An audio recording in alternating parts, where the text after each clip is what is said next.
October the 25th. I love the smell of paint in the sunshine. Today we painted the gig outside the boathouse, Father and me together, and he began talking about Billy again. He's been talking more about him lately. I wish he wouldn't, because he only ends up tormenting himself. Always the same impossible questions I can't answer. Why? Why did he go off like that? Where's he gone? Why doesn't he come home? I wish I had the courage to tell him, and to tell him straight. Because you would keep shouting at him, because he was sick of milking cows, day in and day out, sick of slaving on the farm every hour of the day. But he wouldn't understand it. Wouldn't do any good anyway. It wouldn't bring Billy back, would it? We were painting all day. Mother and Granny May brought us some bread and water. I sat down and admired the gig, sleek in the sun, a shining, gleaming jet black. No one spoke. When no one talks, it means we're all thinking about Billy, or of how long we can last out here on Briar with all the cows gone and no money coming in. When Granny May looks at me and smiles, I know she's thinking of our turtle. I was looking out to sea today and I was thinking, they're out there, Billy and our turtle, both of them. Maybe one day our turtle will swim right underneath Billy's ship. They'll meet in mid-ocean and never know it. Maybe. We finished painting the gig by sunset. A cold wind was getting up and my hands were numb.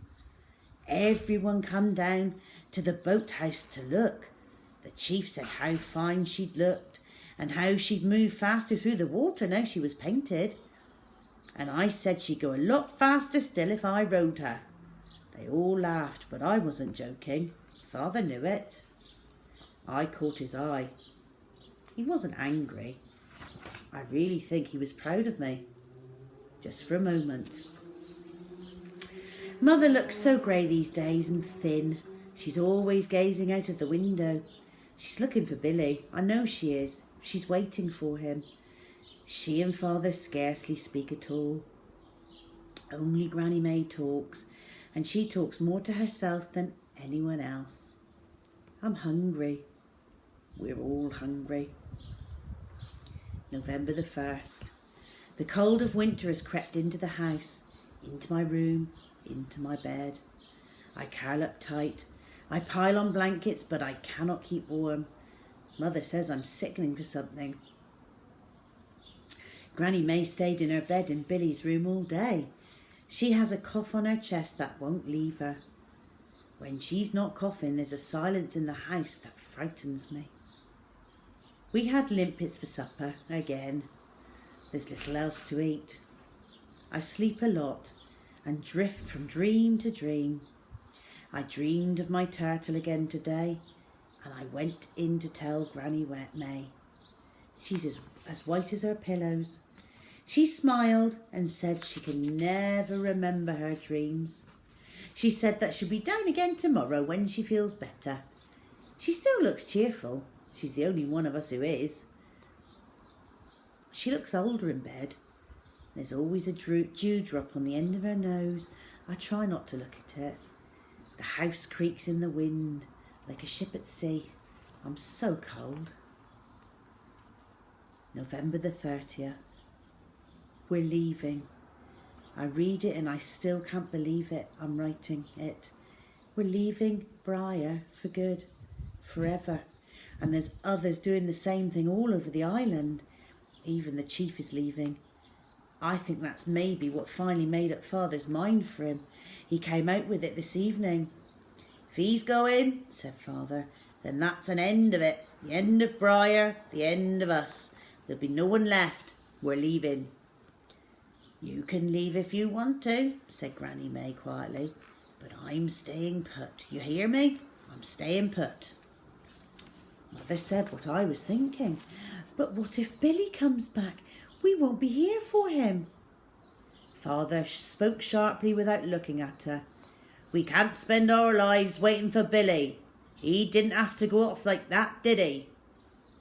Granny May took Mother's hands in hers. I'll be here, she said. You'll find me. and then he'll find you. He'll come back, you see. Mother looked at me, and I tried all I could do to give her some hope, but she knew I was pretending. She's sitting downstairs now, crushed and sunken in her chair. She doesn't cry, neither do I. My tears won't come, because they don't want to come. The honest truth is that I want to leave. This house is full of sadness and hunger. We're lucky to have one meal a day. There's no bread, no milk, no eggs, only a few soft potatoes and limpets. Oh, there's always limpets. There's no joy, no laughter, no Billy. No one smiles at you anymore as you pass by. No one waves. Everywhere I see stooped figures bending into the wind, faces gaunt with hunger, yellow from too many limpets. Some people have already left. Sally and Sarah and all their family, Mr. and Mrs. Gibson from the shop.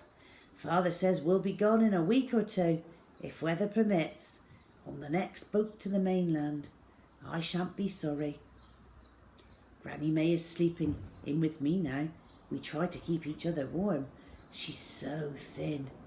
I've told her and I've told her she must come with us when we leave, but she won't listen. Instead, she whispers in the dark about our turtle. She wonders if we'd have done the same thing now, whether we'd have helped him back into the sea, if we'd have been as hungry as we are now. Granny May thinks we would, but I'm not so sure. I can't sleep, so I've lit the candle and I'm writing a bit more. More than anything, I feel angry. Maybe that's why I can't sleep. I'm angry we're being driven out of our home, driven off our island, and angrier still that now I shall never be able to row in a gig. Granny May has just woken up. She looked at me and said, I'm telling you, Laura, I am not leaving. You can write that down in your diary. I was born here. I'll die here. I'm not leaving. She's sleeping again now. When old people sleep, you can hardly see them breathe. December the 6th, we're still here. There've been storms for a week now. No one will be going anywhere till it's over. Granny May says it's an omen, a warning. The storm is telling us to stay, so we must stay.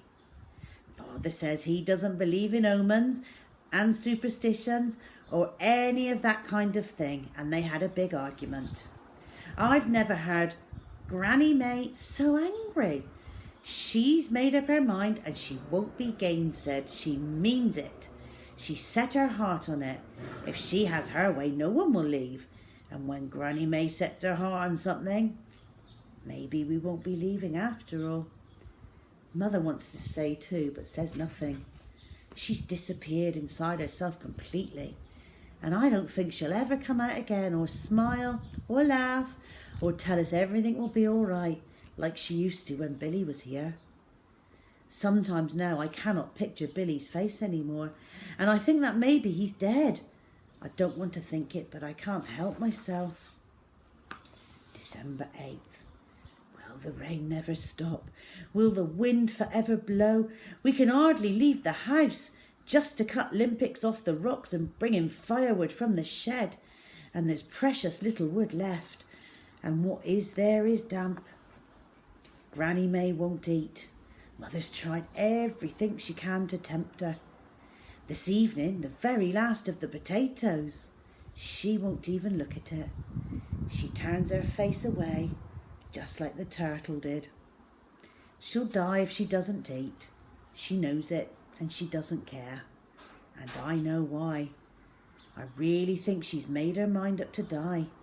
That way at least she can stay here if she wants to. She sleeps most of the time. She's sleeping now beside me, and she's talking in her sleep all about the turtle.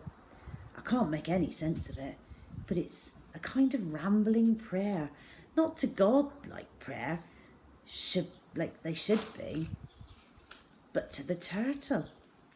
She's losing her mind, I think. December 9th, the wreck of the Zanzibar. I don't know where to begin. Granny May is still asleep. She wakes from time to time and looks up at me fondly. I've told her again and again what's happened today. She just smiles and pats my hand. I hope she understands, but I'm not sure she does. I'm not sure I do. Mother sent me out, early as usual, to fetch back some limpets or whatever I could find. It was too rough to fish from the rocks. The storm was worse than ever. There must have been a dozen of us out doing the same thing on Great Porth when someone saw the sail. The rain was coming in hail squalls, driving into my face so hard that I could scarcely open my eyes. One sail became four, white against the black storm clouds. The ship was beating her way past Seal Rock towards tearing ledges, making no headway in the teeth of a gale. We all knew what was going to happen. We'd seen it before. A ship about to founder staggers before she falls. A huge wave broke over her stern and she did not come upright again. She lay on her side and wallowed in the waves. A cry went out from all round. Wreck! Wreck! I raced home and met Father and the Chief coming up the track. Is it true? Cried Father. Have we got a wreck? When we reached the boathouse, they were already hauling the gig down to the surf. Time and again, the crew leapt in and we pushed them out, up to our waists in icy sea, and time and again they were driven back by the waves. In the end, she was caught broadside on, capsized, and everyone was upturned into the sea. After that, everyone wanted to give up, except the Chief.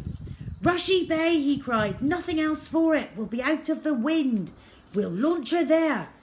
But no one would hear of it until the school teacher came running along the beach towards us breathless.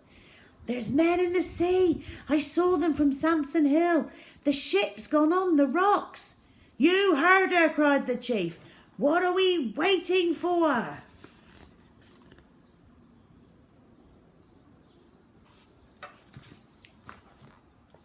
They lashed the oars across and at a word from the Chief lifted the gig up onto their shoulders. Mother was beside me now, taking my hand in hers. Silent with anxiety, I stood and watched, yearning, aching to be carrying the gig with the Chief, with Father, with Old Man Jenkins and the others. They staggered up the beach and set off across the green towards Rushy Bay, all of us running alongside.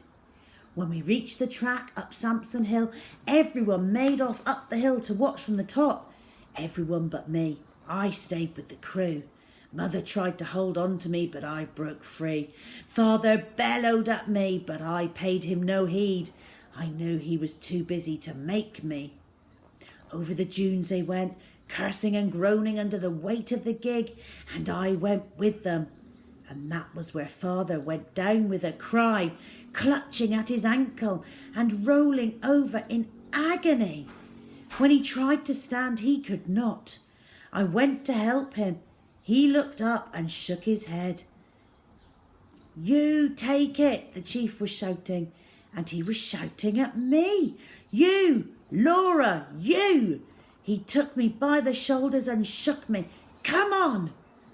So I took up Father's oar and my share of the weight on my shoulder, and leaving Father behind in the dunes, we ran down the beach with the gig and into the sea. We unlashed our oars, leapt in, and at once started pulling hard for Samson. The waves hurled us up and down violently. I thought the gig would break her back. Just as I rowed, I suddenly realised where I was and what I was doing. I was out in the gig.